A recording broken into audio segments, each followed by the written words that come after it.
Yeah, morning everyone. Yes, we're going to be talking in a sec with all the mission team, and you're going to hear some amazing stuff that happened this year. But first, we're going to see an epic video created by the wonderful Dave. So let's have a look.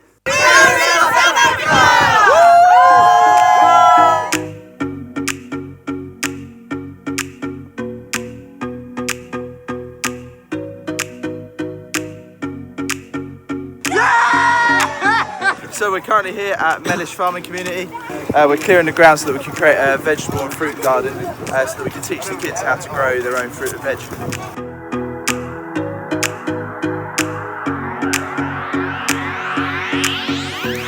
Thank you, Aslan and NCC.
Little chocolate bar, but, so grateful.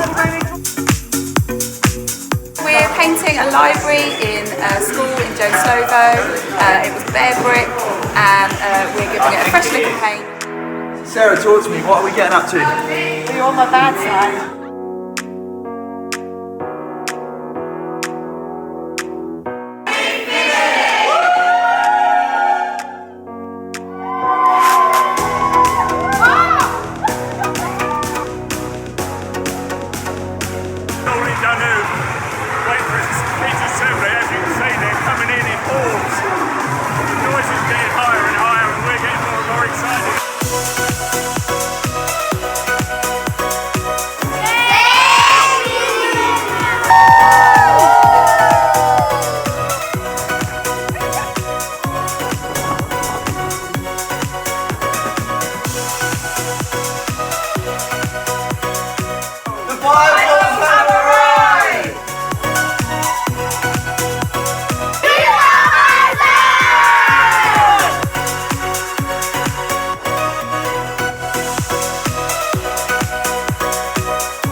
Love, joy, peace, patience, kindness, goodness, faithfulness, gentleness and self-control.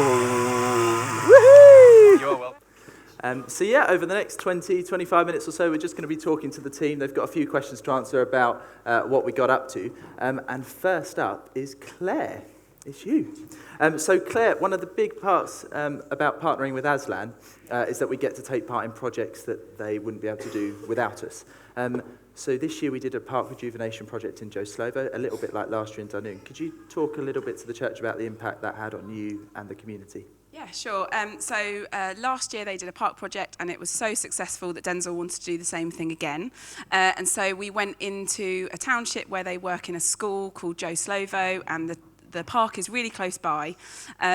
But it wasn't used by the children at all. It was full of rubbish, you saw in the video, absolute mounds of rubbish, and it's basically been taken over by the adults who were drinking and doing drugs in the park. A couple of people had set up shacks in the park, which you don't see around here. It's very interesting. One on wheels. Yeah, very novel.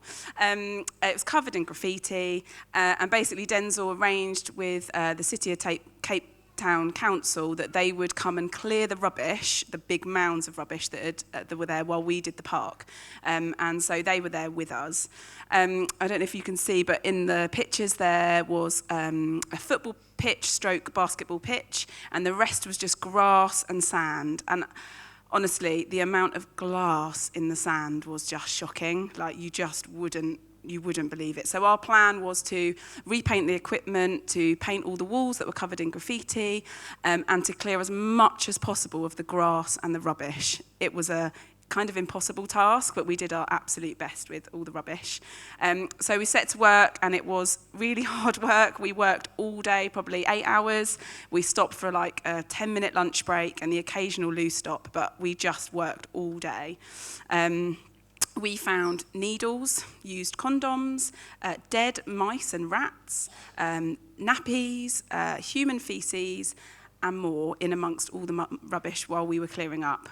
And while we were in the park, most of the kids were at school, and there was just 3 little boys that came in, and one of them was younger than my little boy, who's almost 2, so this little boy, I reckon, was 18 months. He had no shoes on, and this park was absolutely covered in glass. I mean, as a mother, I would never let my child play in that park. It was just so dangerous. And I have to say, it just totally broke me to see this child with no shoes on. I mean, I was just painting with him sat on my lap sobbing, because I just felt so helpless, but so glad that we were there and able to help. And by the end of the day, the transformation was amazing. We even had a visit from a local councillor. He actually asked for my hand in marriage. He offered... I didn't understand what he was saying, but in his language, he asked how many cows to buy me or something. I just smiled sweetly. And he thanked us for our work, and he said, do you know what, I'm going to contact the local paper, which he did. And then this week, there's been a whole article in the paper about the work we did in the park, which was amazing and gets Aslan out there again, which is just amazing. And before long, so we'd worked all day, and before long, the kids came out of school, and they came to what was this normally deserted park, and it was absolutely full. And a man came in with his 2-year-old. He was walking through, and he said, I've never come into this park. I live around the corner, but I've never been in because it's not safe. And now I'm going to come here with my 2-year-old, and that was just amazing. The joy on the children's faces when they came in, it was just amazing. We played with them. We painted all their hands so that they would be a part of the project, and they all put their handprints on the wall, which was, just amazing. We didn't have any way of cleaning their hands. That was interesting. But Brian knows all about that, don't you, Brian? Terps. And when we left, it just looked totally, totally different. And when we actually went in and saw the kids the next day in the school that someone's going to tell you about, where we were working, they were all talking about the park and how amazing it was. So it was an absolute pleasure to be there. And that's me done. Thank you, Claire. It's come off. To Suzanne. So we also did a park project last year in Dunoon, and we got to revisit that this year. Can you explain a little bit about what you noticed this year when we went back? Well, I found it a very emotional visit. When we first drew up, the playground looked completely different. The railings that last year had all washing all over it had been painted in bright stripes. The playground itself at the back had been walled off because it was a taxi firm, and so it was a much safer enclosed environment for the children. It was full of children playing. There was a charity from America, a children's charity, was also using the park. When we went there last year, the atmosphere had been very oppressive and very dark, and we all prayed for the darkness to be pushed back. And God had honoured his promise in it, and the darkness had indeed been pushed back, and it was just a very, very, very different space. Thank you, Suzanne. And do you want me to use that? Would that be easier? Shall I? There we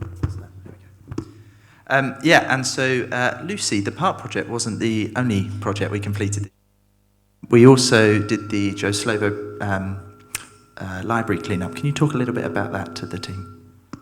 The day after we did the park project, we went back into Joe Slovo, And this time we went into Marconi Beam Primary School, and we started on the project in the library, which often doubled up as a classroom for about 25 to 30 pupils.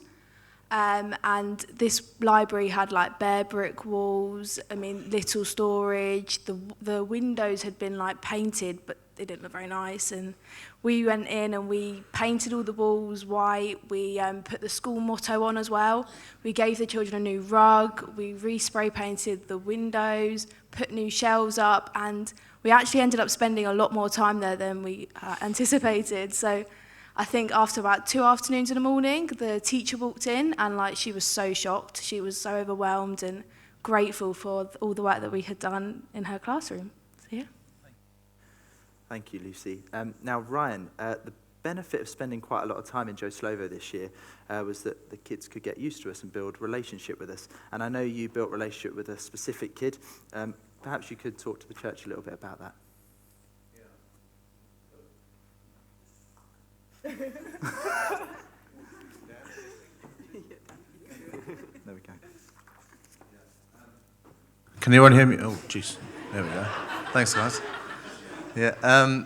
So yeah, we were obviously with the library project that was going on, kind of went into 3 days almost. But that gave an opportunity to obviously connect with some of the children in that area and spend a lot more time with them. And I specifically built up a bit of a relationship with a 14-year-old boy called Zubra, and sort of identified him on day one in the park as being a bit of a sort of not a ringleader, but sort of definitely a leader in terms of his peers.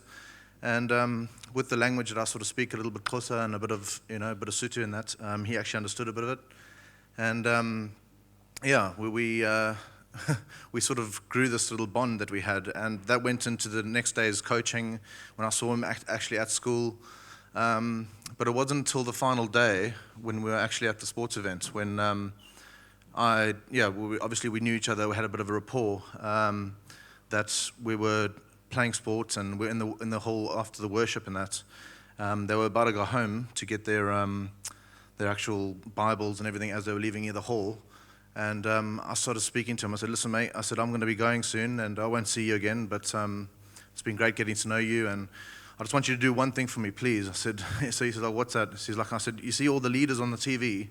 I said, "I don't want you to be copying any of them, in terms of their leadership skills and that." I said, "There's one person I do want you to do though." I said, "When you leave this hall, you're going to be getting a Bible, and there's a man in there called Jesus that I really want you to try and focus on." I said, he's the real leader, and that's how we should be leading. So he sort of brushed it past me a little bit, but anyway, I thought that was a cheers, see you later. And I went to help pack up, and anyway, they were literally just about to walk out, and he came running up to me from behind and sort of, "Hey, mate," just sort of gave me a bit of a hug, and and he says, "I'll miss you, mate." And I was like, "Oh, jeez, that's really cool." And me sort of joking around, I said, "Listen, hey, remember which kind of leader are you going to be?" He says, "I'm going to lead like Jesus," he said. So that was just really impactful in terms of what he said.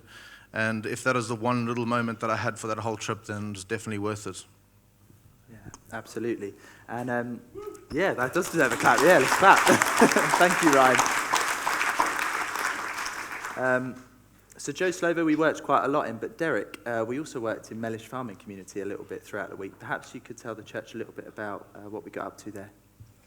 Okay. You've seen on the video the work that was gone on in that bit of land. When I first saw it, I thought, no way. No. It was all sand, covered in weeds, covered in long roots, a couple of snakes, as you probably saw up there. And within 4 hours, it was transformed into a veg garden. It was unbelievable. We started at 7 o'clock in the morning because we knew it was going to take a while and it was going to get hot. And it did get hot. But we just carried on. We worked hard. Rachel and Jamie, two of the coaches, it was their brainchild, and give praise to them. They actually brought their fathers along. It was the first time in about 18 months that their fathers had actually been on anything that they do with Aslan. And I think they were blown away. Jamie's father actually painted the Hope Garden sign, which was good. But the kids got to plant the vegetables and the salads, tomatoes, beetroot, horrible stuff. Lettuce, potatoes and everything. And then while that was all going on, some of the girls had got them to paint their initials on some stones, and the kids got to lay the stones in rows, and that was their responsibility. So they were charged with looking after it, and the enthusiasm for looking after their rows of plants was tremendous. Yeah. Really good. But seeing Rachel and Jamie's fathers taking part was a bonus. It's something extra, and the word spreads to adults. It was really good. Thank you, Derek. Now, Suzanne, I know that Mellish Farming Community holds a special place in your heart, and perhaps you could pass the mic down. Why don't you tell the church a little bit more about some of the kids that you met there? Yeah, well, when we went last year, there was a little girl called Kelly who grabbed my hand and didn't let go of me the whole time we were there. We had lots of cuddles, lots of smiles, lots of tears from me. And I was so hoping to reconnect with her this year. And when we first went, the first time we did the garden project, I couldn't find her. And I was so disappointed.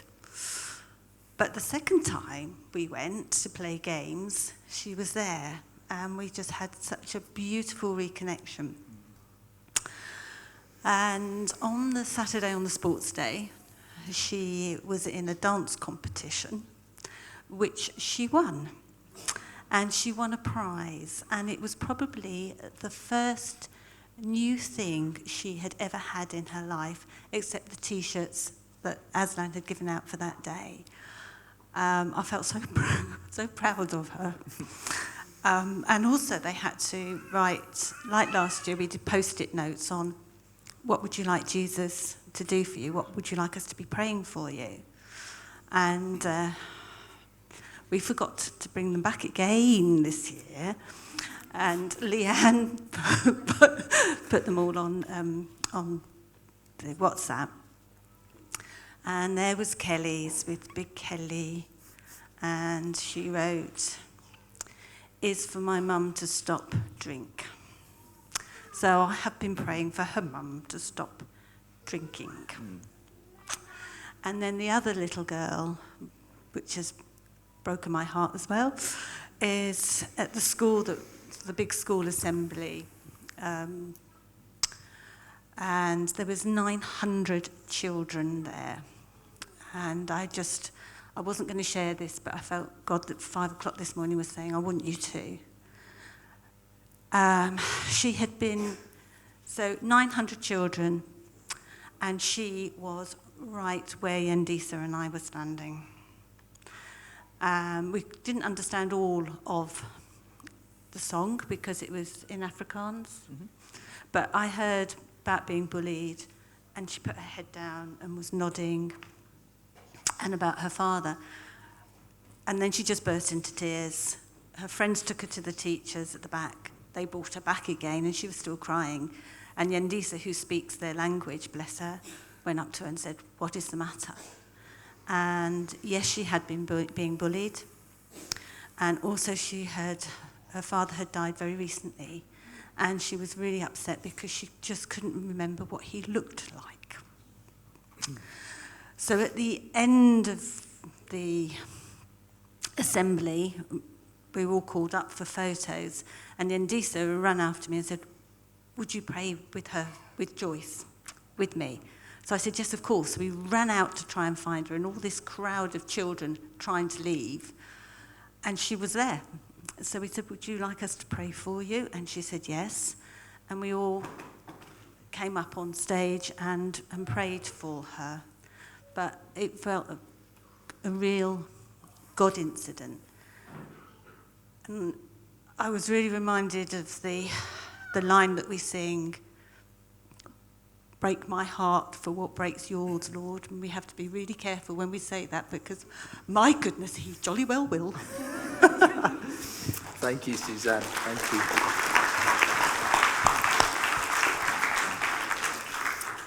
Now, Dan, one of the things that we wanted to achieve this year was to build relationships with other organisations and churches so that Aslan could get more funding, and et cetera, et cetera. Perhaps you could talk to us about our partnership with the Message Trust this year and the assembly that Suzanne's briefly talked about at Sopakama Primary School in Dunedin. Yeah, so we had an assembly this year with the help from a couple of guys from Message Trust. They came in to the assembly and they were promoting anti-gangsterism, not gangsterism. And they were like a rap dance group, and they interacted with the kids really well, really got them hyped up, and really spread like a really positive message. And the assembly was amazing. The guys spoke, and then at the end we handed out chocolate bars to all the kids, and that's something that really affected me, because just to see how grateful they were for something as simple as a chocolate bar was incredible. Like back here I could buy 2 or 3, but it's honestly, like the gratefulness in their eyes was just really powerful to see. We also got a lot of sanitary products in for the girls as well. They don't really have access to it out there. If they're on their period, they just don't go to school. We met the Message Trust guys, which led us the following day to have lunch with them at the Gangster Cafe. And that was really incredible as well. The Gangster Cafe is a non-profit organisation, and they employ ex-gang members to come and work for them. And we actually got to hear a really powerful story from one of the ex-gang members as well. And at the end of our lunch together, we all prayed together. And it was a really, really powerful moment. It was really good.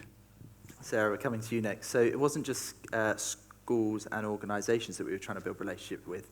We were trying to build relationships with churches as well. So perhaps you could talk a little bit about the Pastors Connection lunch that we did on our first Sunday there. Okay, I've made notes, so I don't want to miss anything out. So we held a Pastors Connection lunch at Edge Church, where Denzel and Leanne go to. Leanne put on an amazing spread of food, drinks, and we were all rushing around trying to get it all ready. 11 people had signed up to come. It got to about 2 o'clock and only kind of 6 had arrived, and it turned out that a few had cancelled just before and a few had said they couldn't come. So a little bit disappointing at the beginning, kind of thinking there were going to be more, there aren't more, but then we kind of all realised that actually the main people that were there were people that wanted to hear about Aslan and were probably the most important people that they had made the effort to come. One guy that was there was called Brent. He's the sports coordinator for Hillsong Africa Foundation, and he's in charge of 6 Hillsong churches in Cape Town. And one of the reasons why he came was that last year he happened to be at Cape Town Airport as the last mission team arrived, and he saw all their tops and the logos and everything, and it just prompted him to be like, what is this Aslan all about? And just wanted to get involved and kind of hear more about it, so kind of went off to maybe do a bit of research. I might have added that bit in. But basically, when we invited him to the lunch, he jumped at the chance to come and hear more about it. So a coincidence kind of thing at the airport that was amazing. And then to further that coincidence, Brent happens to be a friend of Angelo, who's the new employee for Aslan. Angelo was put in charge of inviting all the pastors to come to the lunch, so it just happened that there was again another connection that no one knew about, but actually Angelo has managed to bring this guy to Aslan, and yeah, amazing.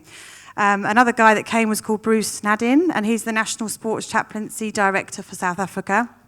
He works with the Ajax Cape Town Football Club, and he basically just brought a huge message of hope to just say, you know, even just a small chance of hope is just amazing for these kids to get them out of gangster crime and lots of other things like that. And he said, you know, he's able to just sit down with the footballers and just be a normal person sitting with them in their busy schedules in life and just be able to be that listening ear and kind of bring them to God as well. So we were just saying, hopefully, like just a few of these connections, Aslan only need just a couple of extra people on board to kind of get the message out there and the support. And then I messaged Denzel on Friday to ask if he had had any developments from this meeting, and he basically said that Brent, the Hillsong guy, had been in touch and wanted to meet, and they're meeting on Wednesday, and he'd like to be able to kind of have a connection to link with further outreach projects and events. Yeah, amazing. That's cool. Thank you. Now, Lara, yeah, we can clap that as well. Let's do it. Why not? Thank you. Now, Lara, the week culminated in our inaugural Aslan Hope conference. It was a wonderful day, but perhaps you could just tell some of the highlights that stand out to you. Okay. So the sports conference was amazing. Seeing all the kids so happy and just full of joy and wanting to get involved and listen and participate was just amazing.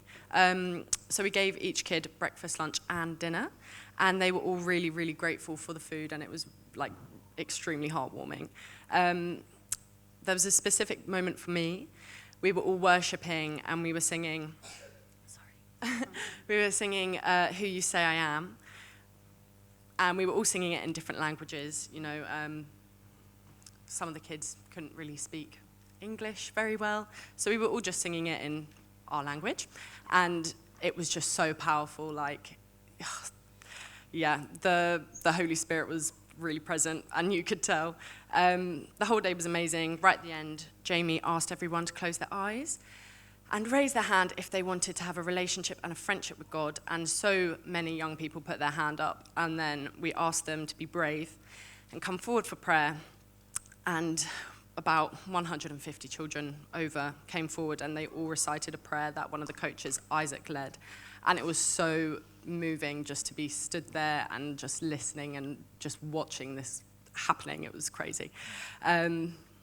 Yeah, and then as the children were leaving, we were able to give each child a goodie bag, which had a list of all the local churches, some fruit, and most importantly, a Bible in it. So each child now has that, and they've taken that home with them. And, yeah. Awesome. Thank you, Lara. That's exciting. Now, Derek, just briefly, there's a conversation you had with a volunteer on the sports day. Enlighten us just a little bit. Right, there's a guy called Malcolm. His son is one of Denzel's coaches, but was away at the time. I met him at Edge Church on the Sunday we arrived. He was one of the welcome team talking to us outside and saying how much him and his wife were looking forward to the sports conference. They hadn't done anything like that before, and it was just buzzing. Then at the sports day, everywhere I turned, there was Malcolm with his car. It was either full of water bottles, full of equipment. He was just moving it from one place to another. Tell me what you want doing, and I'll do it. And he just couldn't do enough. His wife was giving out sandwiches and lunch packs and everything. Really good. Church the following morning, there was Malcolm again, saying how much he'd really enjoyed what Aslan do. Didn't realise how much work had gone on. But then he said, I run a life group and we were looking to do some community work. He said, there's 10 guys in it, and I'm going to go back and tell them, get involved with this one. So I'm going to email Denzel and say, get in touch with Malcolm, make contact with him. He's got a group of guys that are willing to do any community projects you've got. So that was really good. The word's spreading very quickly. And Ben, last but not least, you had an incredible week, but there's a special group of people that impacted you far more than anyone. Perhaps you could just tell the chat. Yeah. So obviously you've heard about all the different projects we were privileged to be part of, and the different things we were able to do day by day that affected us so much. But for me, the thing that I've come back and kind of remembered and held on to the most is the group that we leave behind, the coaches and Denzel and that team that are incredible, literally changing lives across Cape Town today and tomorrow and next week, up until the next group get there next year. And being able to journey with them through the highs and lows of these days was such a privilege, getting to see them interacting with the kids and the young people. And going into a supermarket has never taken longer than when you're with one of those guys, because they'll walk in and it'll be like a local celebrity walking through. Everyone knows them. Oh, how are you doing? How's your mum? How's it? Whatever. And it's just, you see the way that they're living their lives, the way that that team interacts. They're utterly ridiculous at times, playing stupid games, just pulling pranks on each other, all sorts. But then in the evenings where we were sharing about our days and the vulnerability and care within that group, they talk about themselves as a family, and it's incredible to be part of that for a few days and just be able to catch some of the the beauty and the power that that group has in having a 19-year-old on her gap year all the way up to ex-drug addicts, part of the team, who've just found Christ and now are so inspired by what Denzel and the team are doing that they want to get involved. And so for me, part of one of the most difficult things in coming home was not getting to be with them every day. And the work we did was great, and it was really impacting and God-filled, but that team are incredible. And it's those guys that I'm going to be remembering to pray for however long, until, if I'm able to next year, I get to go back. Thank you, Ben. And thank you, team. Thank you for what you've shared this morning. Yeah, can we just give them a round of applause?